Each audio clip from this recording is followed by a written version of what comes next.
मैं हिंदी चतुर्थ सेमेस्टर में अध्ययनरत हूँ और आज का मेरा शीर्षक है हिंदी पत्रकारिता का उद्भव विकास पर प्रकाश डालना।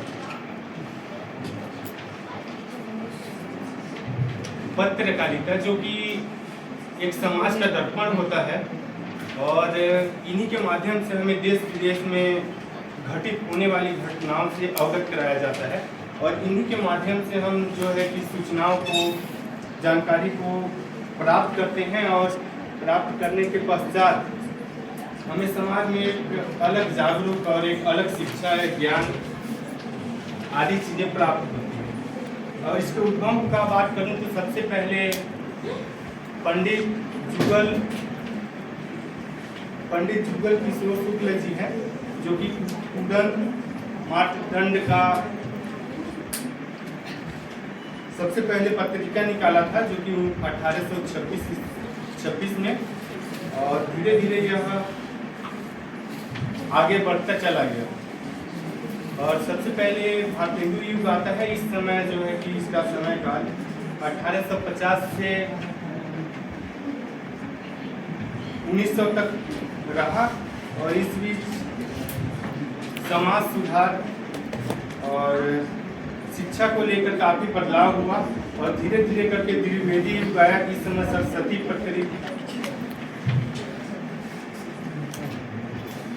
सरस्वती पत्रिका का भी संपादन किया, लेकिन यह साप्ताहिक होने के कारण ज़्यादा दिन तक नहीं चल पाया।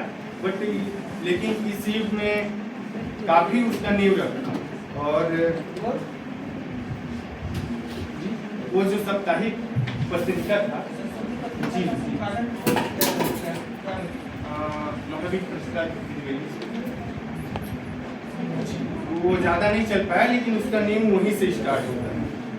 और फिर आता है स्वतंत्रता काल युग। इस समय यह हथियार के रूप में काम कर रहा था, क्योंकि पत्रिका के माध्यम से जो भी घटना घटित होता था, हानि लाभ होता था, उसे समाज तक पहुंचाया जाता था, जिससे नई आक्रोश, नई चेतना मतलब आदमी के अंदर जगता था, जिससे वह देश के लिए, समाज के लिए कुछ अच्छा विचार कर सके।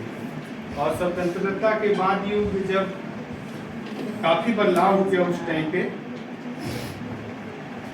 और आते आते डिजिटल युग आ गया, जो कि आधुनिक युग के अंतर्गत आज वर्तमान समय में हम देख सकते हैं, क्योंकि सूचनाएं का माध्यम है, तीव्र गति से प्राप्त किया जा सकता है। जी धन्यवाद।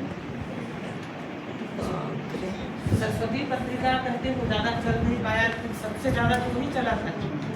नहीं, उस टाइम पे मतलब जैसा चाहिए नहीं हो पाया, और शुरुआती दौर में जो विकास में उसका महत्वपूर्ण योगदान रहा, क्योंकि तेंदु जी के बाद समाज में जो प्रभाव हुआ और सप्ताह में एक बार निकल रहा था, तो इस बीच अच्छे साहित्यकार